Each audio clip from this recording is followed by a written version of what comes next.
আসসালামু আলাইকুম এভরিওয়ান, সবাই নিশ্চয়ই ভালো আছেন। আলহামদুলিল্লাহ আপনাদের দোয়ায় আমরাও ভালো আছি। তো চলে আসলাম আজকে প্রতিদিনের মতো ছোট্ট একটা ডেইলি ভ্লগ নিয়ে। এই জায়গাটা দেখেন আমার এত পছন্দের একটা জায়গা, তো ভাবলাম আপনাদের সঙ্গেও শেয়ার করি, আপনাদেরও ভালো লাগবে। তো আজকে আমরা বের হয়েছি, আসলে মূলত আমাদের উদ্দেশ্য ছিল দোয়েল চত্বরে যাওয়ার জন্য। আমার মেয়ে কিছু গাছ কিনবে, তো আশা করব সবাই সাথে থাকবেন, তাহলে ফুল ভিডিওটা দেখলে আসলে বুঝতে পারবেন আমি কি কি করলাম।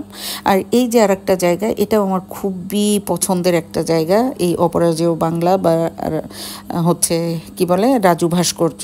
তো এটা দেখলে আমার মনে হয় অনেকেরই ভালো লাগবে, যে কারণে আসলে ভিডিও ফুটেজটা নেওয়া। তো সবাই সাথেই থাকবেন আর লাইক কমেন্ট শেয়ার করবেন, ফ্যামিলি এবং ফ্রেন্ডসের সাথে সুযোগ হলে শেয়ার করে দিবেন আমার ভিডিওটা, তাহলে অনেকেই দেখতে পারবে, অনেকের কাছে পৌঁছে যাবে। আর এই যে রাস্তার ডান দিকে যে আমি একটা ফুটেজ নিলাম, এই দৃশ্যগুলো দেখলে সত্যি আমার ভীষণ কান্না পায়, ভীষণভাবে কান্না পায়। আর আল্লাহর কাছে আসলে আমি বলি যে আল্লাহ, জীবনে কোনো অভিযোগ নাই আসলে, আল্লাহ মানে যতটুকু দিছে যেভাবে রাখছে আলহামদুলিল্লাহ। আমার মেয়ের দেখেন হাসিটা, আপনারা সবাই দোয়া করবেন আমার মেয়েটার জন্য।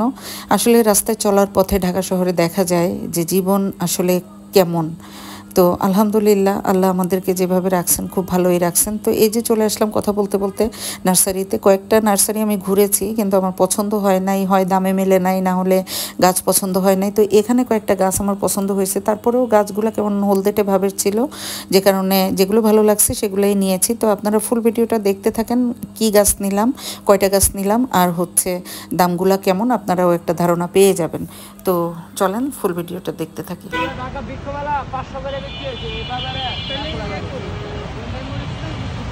ক্যাপসিকাম মরিচ আছে, গোল্ডা ক্যাপসিকাম গোল্ডা 12 মাস হয়ে যায়। আপনি বলছিল মামা আপনার গাছগুলো তো কেমন শুকনা না না না, শুকনা না আব্বা, এই গাছ মরবো না, হাজার হাজার পুরো আছে। বিশে এই যে একটা গাছ, এটা 6 মাস পরে মরিচ আছে, গাছ আছে, এটা 100 বছরের গাছ কিচ্ছু না।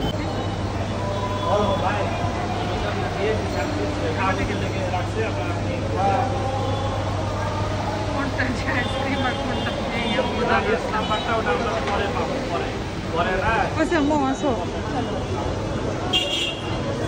ও সরি সরি। তো গাছ কিনে বাসায় পাঠিয়ে দিয়ে তারপরে হচ্ছে আমরা নিউ মার্কেটে চলে গিয়েছিলাম আমার ছেলের জন্য একটা ক্যানভাস কিনতে। ওখানের কাজ সেরে ফেরার পথে দেখছি, ওই যে দেখেন দূরে দেখা যাচ্ছে কি সুন্দর চাঁদ, মাশাআল্লাহ ভীষণ ভালো লাগতেছিল। ক্যামেরায় আসলে অতটা ফুটিয়ে তুলতে পারিনি, কিন্তু অসম্ভব সুন্দর লাগছিল, তাই আপনাদের সঙ্গে শেয়ার করলাম।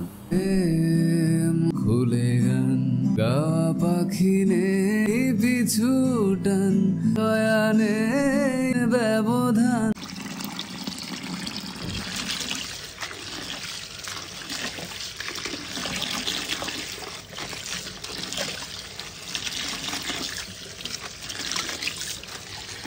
তো দেখতেই পেলেন গতকাল সন্ধ্যা থেকে বিকাল থেকে সন্ধ্যা রাত পর্যন্ত। আর গানটা কেমন ছিল এটাও জানাবেন, কিন্তু লাস্ট যে গানটা আপনারা শুনতে পেলেন আমার তো খুবই পছন্দের একটা গান, আপনাদের সঙ্গেও শেয়ার করলাম, আপনাদের নিশ্চয়ই ভালো লাগবে। তো আমি এই যে লাল শাক কেটে বেছে ধুয়ে আমি অলরেডি রান্নার কাছে চলে আসছি, কারণ ছেলেকে নিয়ে যাব আবার ডাক্তারের কাছে। আর আমি স্কুল থেকে ফেরার পথে লাল শাক আর কুমড়ো শাক নিয়ে আসছিলাম। তো শাকটা ভালো করে, শাকটাকে না ধুলে কিন্তু বালি লাগবে, যে কারণে আমি খুব ভালো করে জালিতে করে ধুয়ে নিলাম। আর এখানে আমি সরিষার তেলে পেঁয়াজ, রসুন, কাঁচামরিচ দিয়ে একটু লাল করে নিয়েছি, নিয়ে আমি শাক ভাজিটা বসাই দিলাম।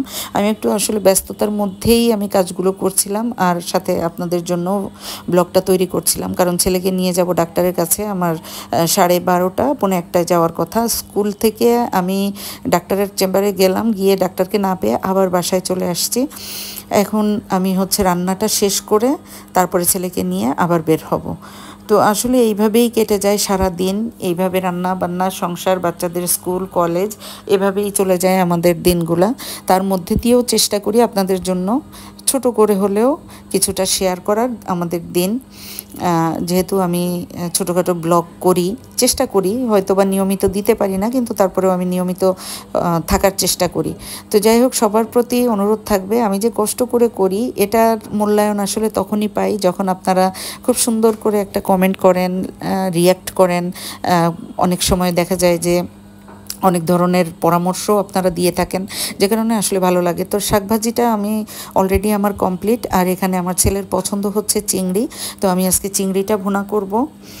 তো চিংড়িটা ভুনা করার জন্য আমি মাছগুলোকে পরিষ্কার করে কেটে বেছে ধুয়ে আমি এখানে একটু ফ্রাই করে নিয়ে সব ধরনের মশলা দিয়ে, সবটুকু নিতে পারিনি, ওই যে বললাম যে ব্যস্ততার মধ্যে ছিলাম, যে কারণে মানে শর্ট করে যতটুকু পেরেছি আর কি। অলরেডি মাছটা আমার ফ্রাই হচ্ছে, আর এটা কিন্তু খুবই ভালো লাগে আর বাচ্চাদের জন্য খুবই পছন্দের এবং নিশ্চিন্তে দেওয়া যায় চিংড়ি মাছ ভুনাটা।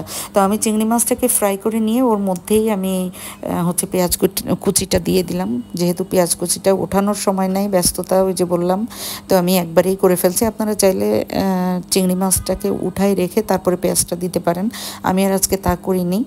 তো অলরেডি আমার রান্নাবান্না এদিকে শেষ, এই যে চিংড়ি মাছ ভুনা, শাক ভাজি, আর এদিকে রাইস কুকারে আমার ভাত বসাই দিয়েছিলাম, ভাতও কমপ্লিট আলহামদুলিল্লাহ। এই যে ডাল অলরেডি ফোড়ন দিয়ে আবার একটু চুলায় দিয়েছি, আর একটু কমায় নিব যে কারণে, আর ডালটাও হয়ে গেছে। আর এদিকে হচ্ছে ওই যে বললাম যে মিষ্টি কুমড়া শাক নিয়ে আসছিলাম, মিষ্টি কুমড়ার শাকটা আমি হচ্ছে আলু দিয়ে জাস্ট নিরামিষ করলাম। তো এখন আমি ঢুকবো শাওয়ারে, তারপরে হচ্ছে নামাজ পড়েই ছেলেকে নিয়ে বের হয়ে যাব। তো এই যে আমি অলরেডি আমার ছেলেকে নিয়ে চেম্বারে বসে আছি, ওয়েট করছি, অনেক মানুষ। আর এখানে আমার ছেলের এক্সপ্রেশন দেখেন, কি যে সুন্দর করে এক্সপ্রেশন দিচ্ছিল। আর ও কি বলে একটু কথাগুলো খেয়াল করে শুনবেন। তুই কি জন্য কেউ ডাক্তার করছে? শীতের ব্যাপারে আমার তো প্রবলেম আছে না, তার ব্যাপারে। তোমার প্রবলেমের ব্যাপারে? কি প্রবলেম?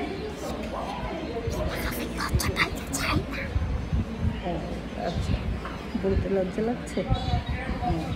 আচ্ছা, তাহলে বলতে হবে না, ঠিক আছে? 32, 33, 34, 35, 36, 37, 30, 39, 40, 41, 42, 43, 44, 45, 46, 47, 48, 49, 30, 50, 50, Yes, 51, 51, 52, 53, 54, 55, 56, 57, 58, 59, 100. No, 59, তারপরে 60। 100 চলে আসছে।